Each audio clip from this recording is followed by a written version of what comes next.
हर साल जलवा ढारे अइबा तोहरो इलाका बाबा गोरखी से भिराई दह टाका बाबा तोरा चिलम चढ़ाई द पाका बाबा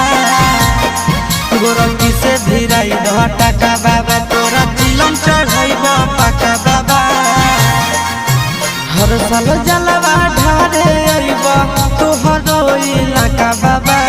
हर साल जलवा ढारे अइबा तोहरो इलाका बाबा गोरखी से भिराई दह टाका बाबा तोरा चिलम चढ़ाई द पाका बाबा